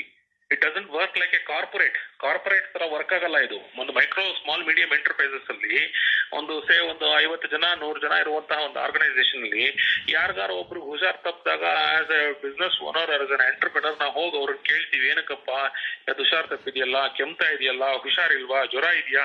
V as there is a personal relationship that gets establish between the entrepreneur and the employee. So ನೀವು ಇಷ್ಟು ವರ್ಷ ಆ ಒಂದು ರಿಲೇಶನ್ಶಿಪ್ ನ ನರ್ಚರ್ ಮಾಡಿದ್ರೆ retaining them during this period is easy for you because there is a relationship that you have developed with that particular employee. ಇಷ್ಟು ವರ್ಷ ನೀವು ರಿಲೇಶನ್ಶಿಪ್ ನ ಡೆವಲಪ್ ಮಾಡಿಲ್ದೆ ಹೋದ್ರೆ it is now a right time to develop that relationship also and make him convince. Because the reason is ಏನಾಗುತ್ತೆ ಇಲ್ಲಿ ಅಂದ್ರೆ end of the day ನಾವು ಎಂಪ್ಲಾಯಿ ದೃಷ್ಟಿಯಿಂದ ನೋಡಿದಾಗ ಅವ್ರಿಗೆ ಬೇಕಾಗಿರೋದು ಮಂತ್ ಎಂಡ್ಗೆ they need a salary because they also need to run their business. They also need to run their show. ಅವ್ರು ಹೇಳ್ತಾರೆ ನಮ್ಮ ಮನೆಗೆ ಬಾಡಿಗೆ ಕೊಡಬೇಕು, ನಮ್ಮಗಳು EMI ನಾವು ಕಟ್ಟಬೇಕು, ನಾವು we have to take care of our family members, ನಮಗೆ ಇಷ್ಟೇ ಆದಂತಹ ಕಮಿಟ್ಮೆಂಟ್ ನಮಗಿದೆ. So what is important is ಇಂತಹ ಸಂದರ್ಭದಲ್ಲಿ ಕುಳಿತು ಮಾತನಾಡಬೇಕು, ಕುಳಿತು ಎಜುಕೇಟ್ ಮಾಡಬೇಕು, ಹೇಳಬೇಕು ಕಂಪನಿಗೆ ರೆವಿನ್ಯೂ ಬರ್ತಾ ಇಲ್ಲ, we are not able to earn revenue for the ಕಂಪನಿಗೆ ಬಿಸ್ನೆಸ್ ಬರ್ತಾ ಇಲ್ಲ, what should be do as a team, ಏನ್ ಮಾಡಬಹುದು. ಇವಾಗ ನನ್ನ ಕಂಪನಿನಲ್ಲಿ ಎಕ್ಸ್ ವೆರೈಟಿ ಆಫ್ ಪ್ರಾಡಕ್ಟ್ಸ್ ನ ತಯಾರು ಮಾಡ್ತಾ ಇದ್ರೆ can we produce Y variety of products, ಅದರಿಂದ ನಮಗೆ ಆದಾಯ ಬರುತ್ತಾ? ಆ ಅವೇರ್ನೆಸ್ ನ ನಾವು ಎಕ್ಸ್ಟೆಂಡೆಡ್ ಫ್ಯಾಮಿಲಿ ಜೊತೆ ಶೇರ್ ಮಾಡಬೇಕು. ನನಗೇನ್ ಅನ್ಸುತ್ತೆ ಅಂತಂದ್ರೆ ಮೈಕ್ರೋ ಲೆವೆಲ್ MSME ಎಂಟರ್ಪ್ರಿನರ್ಗೆ ಇದು ಕಷ್ಟ ಆಗಲ್ಲ. ಯಾಕೆ ಕಷ್ಟ ಆಗಲ್ಲ ಅಂತಂದ್ರೆ he has been ಅಥವಾ she has been treating all his employees as an extended family member. So as an MSME entrepreneur also you should also get into the role of counseling. ನೀನು ಸಹ ಲಿಸನ್ ಮಾಡ್ಬೇಕು, ಅವ್ರ ಜೊತೆ problem ನ listen ಮಾಡ್ಬೇಕು. And you should tell them, ನೋಡಿ ನಮಗೆ ಇಷ್ಟು ಮಾರ್ಟಿಗೇಜ್ ಲೋನ್ ಇದೆ, ಇಷ್ಟು ವರ್ಕಿಂಗ್ ಕ್ಯಾಪಿಟಲ್ ಲೋನ್ ಇದೆ, ಇಷ್ಟು ಇಂಟ್ರೆಸ್ಟ್ ಬರ್ತಾ ಇದೆ, I should take care of those loans and I should also run the business ಅಂತ ಎಜುಕೇಟ್ ಮಾಡಿದಾಗ as an extended family member definitely ಅವ್ರು ನಮಗೆ ಸಪೋರ್ಟ್ ಮಾಡೇ ಮಾಡ್ತಾರೆ ಅನ್ನೋ ಕಾನ್ಫಿಡೆನ್ಸ್ ನನಗಿದೆ. It is the matter is that how do you work towards it, what is the approach you take in terms of gaining their confidence. That is more important. Now listen ಮಾಡ್ಬೇಕು. as a business owner, as an entrepreneur, he or she should listen to that problems. ಏನ್ problem ಇದೆ ಇವತ್ತು? Yes, salary is a problem. Basic needs ನ meet ಮಾಡ್ಲಿಕ್ಕೆ ಎಷ್ಟು ಸಂಬಳ ಕೊಡ್ಬೇಕಾಗುತ್ತೆ, additional factors ನ ಹೇಗೆ ಕೊಡ್ಲಿಕ್ಕೆ ಆಗೋದಿಲ್ಲ, those kind of discussions should happen very transparently. Right, ತುಂಬಾನೇ ಚೆನ್ನಾಗಿ ಹೇಳಿದ್ರಿ sir. I mean it is definitely a very good suggestion. ನಮ್ಮ ಲಿಸ್ನರ್ಸ್ ಅಲ್ಲಿ ಎಂಟರ್ಪ್ರಿನರ್ಸ್ ಯಾರು ಇದ್ರೆ I am sure they will take all of these points. ಇನ್ನೇನು ಕಾರ್ಯಕ್ರಮವನ್ನು ಮುಗಿಸುವಂತಹ ಸಮಯ ಕೂಡ ಬಂದಿದೆ. ಕೊನೆಯದಾಗಿ ನಿಮ್ಮ message, what would you like to say? Okay, ನಂದು ಮೆಸೇಜ್ ಏನಂತಂದ್ರೆ, ಮೊದಲನೇ message first we have to be positive, we have to stay positive and we have to B realistic also. ಒಂದು ಪಾಸಿಟಿವ್ ಆಗಿರ್ಬೇಕು, ಇನ್ನೊಂದು ರಿಯಲಿಸ್ಟಿಕ್ ಆಗಿರ್ಬೇಕು. ಮೂರನೇದು ಏನಂತಂದ್ರೆ, ಈಗ because of this corona, after corona ನನ್ನ ಪ್ರಕಾರ localization will play a major role. Localization play a major role ಅಂದಾಗ ಲೋಕಲ್ ರಿಲೇಟೆಡ್ ಸರ್ವಿಸಸ್ ಆಗಿರ್ಬೋದು, ಲೋಕಲ್ ರಿಲೇಟೆಡ್ ಪ್ರಾಡಕ್ಟ್ಸ್ ಆಗಿರ್ಬೋದು, MSMEಸ್ಗೆ it's a booming opportunity. Health care sector ಅಲ್ಲಿ ಮತ್ತೆ ಮೆಡಿಕಲ್ ಮತ್ತೆ food and processing units ಅಲ್ಲಿ there is a big opportunity. So existing entrepreneurs ಬೇರೆ sector ಅಲ್ಲಿ ಇರೋರು they can diversify their business activities into this. ಮತ್ತೆ ಇನ್ನೊಂದೇನಂದ್ರೆ ಮುಖ್ಯವಾದ ಅಂಶ, ಇದು ಒಂದು ಕಿಟಕಿ ಕ್ಲೋಸ್ ಆದ್ರೆ ಇನ್ನೊಂದು ಕಿಟಕಿ ಓಪನ್ ಆಗೇ ಆಗುತ್ತೆ. This is my belief system. It has worked and it will definitely work. So more next ಅಂಶ ಏನಂದ್ರೆ we have to, as entrepreneurs, you have to get mentored yourself, you have to get counseled yourself, you have to keep your mind in a cool and calm manner so that you will be able to address others. So ಈ ಸಮಯದಲ್ಲಿ ಏನಂದ್ರೆ ಆ ಒಂದು patience ಇರಬೇಕು. ಆ patience ನಮ್ಮ Indian micro small medium ಎಂಟರ್ಪ್ರಿನರ್ಸ್ಗೆ ಇದೆ ಅಂತ ನಾನು ಅನ್ಕೊಂಡಿದ್ದೀನಿ. Because that is how we have been brought up. ನಮ್ಮ ಸಿಸ್ಟಮ್ ಆ ರೀತಿ ಇದೆ, ನಮ್ಮ ಫ್ಯಾಮಿಲಿ ಸಿಸ್ಟಮ್ ಆ ರೀತಿ ಇದೆ. ಆ ಫ್ಯಾಮಿಲಿ ಸಿಸ್ಟಮ್ ಅಲ್ಲಿ ನಾವು ಬೆಳೆದಿದ್ದೀವಿ ಅಂಡ್ ನಾವು ಕಷ್ಟಗಳನ್ನ ಸಹಿಸಿದೀವಿ. ಇವಾಗ್ಲೂ ಸಹ ಪ್ರತಿಯೊಬ್ಬ MSME ಸಹ ಅವನ ಎಂಪ್ಲಾಯಿನ ಎಕ್ಸ್ಟೆಂಡೆಡ್ ಫ್ಯಾಮಿಲಿ ಮೆಂಬರ್ ಆಗಿ ನೋಡ್ಕೊಂಡಿದ್ದಾನೆ, ನೋಡ್ಕೊಂಡು ಅವ್ನ ರೆಸ್ಪಾನ್ಸಿಬಿಲಿಟಿನ ಫುಲ್ಫಿಲ್ ಮಾಡಿದ್ದಾನೆ. ಸೊ ಐ ಥಿಂಕ್ ದಟ್ ನಮಗೆ ಇನ್ನೊಂದು ಅಡ್ವಾಂಟೇಜ್ ಇವಾಗ ಏನಂತಂದ್ರೆ ನೇಚರ್ ಕ್ಲೀನ್ ಆಗಿದೆ, ಕ್ಲಿಯರ್ ಆಗಿದೆ, ನೇಚರ್ ಸಹ ನಮಗೆ ಸಪೋರ್ಟ್ ಮಾಡುತ್ತೆ. We should always be positive and then also be realistic and ಕೂತ್ಕೊಂಡು ನಾವು ಒಂದು ಪ್ರಾಕ್ಟಿಕಲ್ ಆಗಿ ಡೈನಮಿಕ್ ಒಂದು ಬಿಸ್ನೆಸ್ ಪ್ಲಾನ್ ನ ಹಾಕೊಂಡಾಗ ಮುಂದಿನ 3 ತಿಂಗಳಲ್ಲಿ ಏನ್ ಮಾಡ್ಬೋದು, ಮುಂದಿನ 6 ತಿಂಗಳಲ್ಲಿ ಏನ್ ಮಾಡ್ಬೋದು, ಮುಂದಿನ 10 ತಿಂಗಳಲ್ಲಿ ಏನ್ ಮಾಡ್ಬೋದು ಅಂತ ಮಾಡಿದಾಗ definitely there are opportunities which we can pursue ಅಂತ ನಾನು ಹೇಳ್ಬೋದು. Lovely sir, thank you so much. ಬಹಳನೇ ಚೆನ್ನಾಗಿ ಎಲ್ರಿಗೂ ಅರ್ಥ ಆಗೋಗೆ ಸಿಂಪಲ್ ಲ್ಯಾಂಗ್ವೇಜ್ ಅಲ್ಲಿ ಹಾಗೆ ತುಂಬಾ ಪಾಸಿಟಿವ್ ಆಗಿ ಮೋಟಿವೇಟಿಂಗ್ ಆಗಿ ನಿಮ್ಮ ಸಂದೇಶವನ್ನ ಕೊಟ್ಟಿದ್ದೀರಾ, ನಿಮ್ಮ ಅನಿಸಿಕೆಗಳನ್ನ ತಿಳಿಸಿದ್ದೀರಾ. ಥ್ಯಾಂಕ್ ಯು ಸೋ ಮಚ್ ಇಷ್ಟೊತ್ತು ನಮ್ಮ ಜೊತೆಗಿದ್ದಕ್ಕೆ. ಥ್ಯಾಂಕ್ಸ್. ಆಲ್ ಇಂಡಿಯಾ ರೇಡಿಯೋ ಬಹಳ ಅದ್ಭುತವಾದ ಕಾರ್ಯಕ್ರಮವನ್ನು ಮಾಡ್ತಾ ಇದೆ, ಮುಂದೆನೂ ಮಾಡ್ತಾ ಇದೆ. That is the reason your brand is known for such kind of quality programs, and thank you so much for providing me an opportunity to share my little knowledge with your people. Thank you sir, thank you so much, thank you. ಕೇಳಿದ್ರಲ್ಲ ಸ್ನೇಹಿತರೆ, ಎಷ್ಟೊಂದು opportunity ಇರುತ್ತೆ, ಒಂದಲ್ಲ ಅಂದ್ರೆ ಇನ್ನೊಂದು door open ಆಗುತ್ತೆ ಅಂತ ಬಹಳನೇ ಚೆನ್ನಾಗಿ ಹೇಳಿದ್ರು JK ಪ್ರಮೋದ್ ಅವರು. ಇವತ್ತು ನಮ್ಮ ಜೊತೆಯಾಗಿ ಸಂದೇಶ ಕಳಿಸಿದಂತಹ ಎಲ್ಲಾ ಸ್ನೇಹಿತರಿಗೂ ಧನ್ಯವಾದಗಳು ಅಂತ ಹೇಳ್ತಾ ಕಾರ್ಯಕ್ರಮನ ಮುಗಿಸ್ತಾ ಇದ್ದೀನಿ. ಕೊನೆಯದಾಗಿ ಒಂದು ಗೀತೆ. ಇವತ್ತಿನ ಕಾರ್ಯಕ್ರಮ ನಿಮ್ಗೆ ಇಷ್ಟ ಆಗಿದೆ ಅಂತ ಭಾವಿಸ್ತೀನಿ. ಮುಂದೆ ಸೋಹಂ ಅವರ ಧ್ವನಿಯಲ್ಲಿ ಒಂದು ಗೀತೆ. ಹನಿ ಹನಿ ಮಳೆ ಹನಿಗಳಲ್ಲಿ ಆ ಕಾಡುವ ಕ್ಷಣಗಳಲ್ಲಿ ಕೇಳುತ್ತ ಗುನುಗುನಿಸುತ್ತ ನಮ್ಮನೆ ಮರೆಯ